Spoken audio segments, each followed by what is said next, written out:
I say we kill off the companies that are serving us this poison, because they kind of know some of the things right now. We all need more education, of course.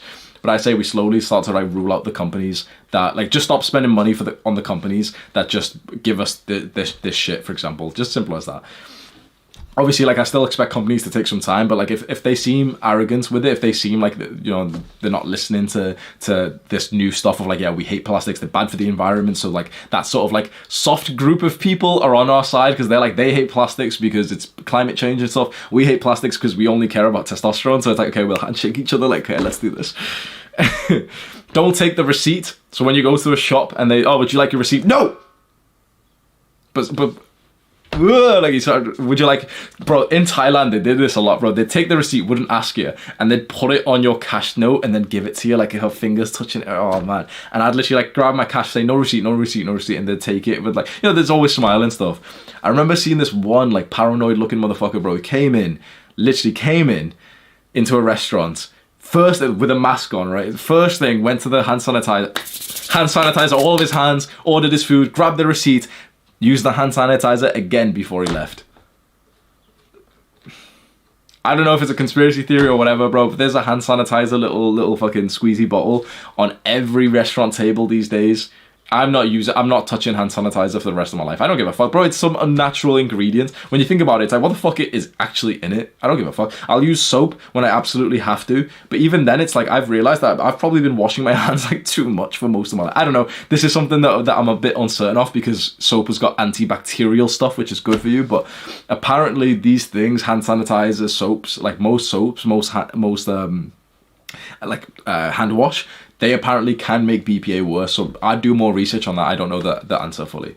Don't keep a wallet full of receipts close to your balls, bro. Please learn from my mistake. Don't keep a wallet full of receipts close to your balls. Avoid modern food. This is very extreme, but if you want to switch over to the diet that I'm on, which feels like this is the best I've ever felt in my life. This is the most healthy I've ever felt. Avoid modern foods. Literally, the best case scenario is to eat what I eat, which is literally just meat, vegetables, fruits, and nuts. That's pretty much just all that I eat. I literally just eat meat, vegetables, fruit, and nuts, and I have like eggs and stuff. And you know, like sometimes I'll cope a little bit. I'll have a slice of wholemeal toast, like brown bread with my eggs. I'll have avocados and stuff. Okay, avocados still fine. Sometimes I'll have like a little bit of rice or something.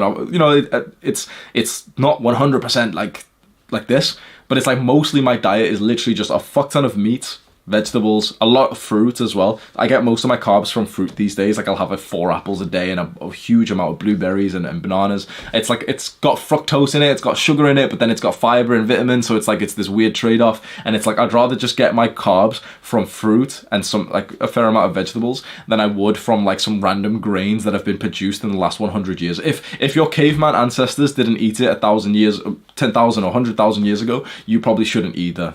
Meat, vegetables, fruit, and nuts. Try and make that your baseline, and then you're gonna have some extra things. You're from India, so you have like naan or something. And you know, you don't want to give up like your culture's cuisine, because then you lose a lot of your life experience. But just try and stay mindful for it, and try and make some simple changes, because sometimes you can have a smaller bit of naan bread with your like chicken curry and still have the chicken. That's absolutely fine. You can make this change here, you can make this change here, and this is a lifelong journey to go on. But this is the diet that seems to be working absolute best for me. Make sure the meat that you eat is grass-fed, not grain-fed. So I've said that a few times today.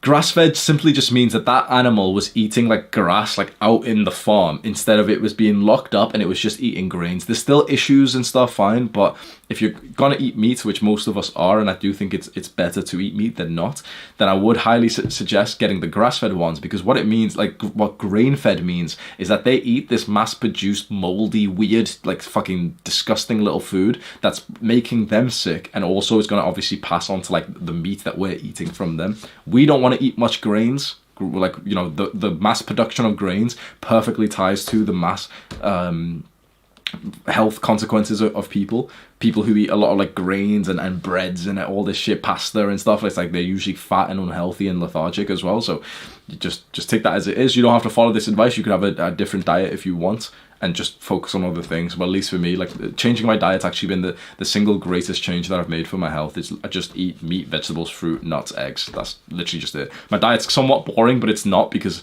you know, sometimes like I'll cheat and, for example, I'll order like ribs from a place. I'll order steak from a place, and of course they put like extra stuff. They put some like, I don't know, some brown sugar seasoning or something like that, so it tastes way nicer, but it's got something which is a bit of coke, but it's like mostly I'm just eating meat, and so that's really nice for me. When animal feed is grain, so when animals eat grain food, like grains, often that has some other estrogenic shit in it, so they're eating estrogens, which is ZEA, atrazine, and essentially just don't eat like grain-fed. Sometimes you'll see this in restaurants and they'll be like, oh, grain-fed steak. When you see that, just probably get something else. When you see grass-fed steak, then that's something that's better. Don't use normal toiletries like hand wash, toothpaste, shower gel, shampoo. All of the ingredients inside of them are all fucked. They're all weird chemicals, and also they're all in plastic bottles. Like literally, don't use normal stuff that when you go to the bathroom, whatever your family use. Most likely, you shouldn't use any of that. You should then again go and find the natural ingredients and products, which like the ones I had here. Like these are all natural ingredients. This has got like lemongrass in it. So it's like, this is literally a real natural ingredient that hasn't been processed as much as these weird chemicals. When you can like literally, no matter what you use, you should be able to read the ingredient list like it's just in normal English. You should be able to read it. Like the ingredient list of this is literally like, where is it? Like lemongrass, cocoa, herb oil, like it's like stuff you can understand. When you look at, go look at your bottle of shampoo, and it's like E13 neuroloxin fens. Like what the fuck is that, bro? What are you like? Did our ancestors use that shit? Why the fuck are we using it? We don't even need it, bro. So the soap that I use for my body and my face in the shower, it's literally got like 5 ingredients in it. That's literally it. And toothpaste as well. Most toothpaste has got fluoride. You can go have a look. Most toothpaste, the bottle is got, the bottle's plastic, like, you know, the little toothpaste, little plasticky bottle that you squeeze out of. It's plastic, and inside of it's got fluoride, and fluoride's been shown to decrease cancer, decrease testosterone. So the toothpaste I use is not even real toothpaste. It's like this, like, powdery thing from the same company, or like the company that kind of sells these, and it's in a glass bottle, and it's like powder. So I literally, you know, people have been asking me why my teeth look so white these days. It's because I don't use normal fucking toothpaste anymore. I do not put in chemicals and shit. Like the ingredients list of my toothpaste, like my tooth powder, there's like 4 ingredients in there now. Go and have a look at your little toothpaste bottle. There's a whole like 3 paragraphs, like the whole massive like 4 lines of text there for the ingredients. It's unacceptable, bro, especially with fluoride and other chemicals. You're putting it into your gums. Sometimes your gums get cut a bit from brushing or flossing, and it's going directly into like your bloodstream and stuff, bro. Disgusting, man. Final thing is get a charcoal water filter. So a water filter for your taps, for your shower and stuff. I haven't done this just yet. Maybe I'll speak about it in a later date, so I can't give you good advice. But it seems like that is the play. A bunch of smart people seem to have a huge like filtration system, and apparently it's as simple as just getting a water filter that has charcoal in it. You got to do your own research. Maybe I'll speak about it at a later date. That's the video.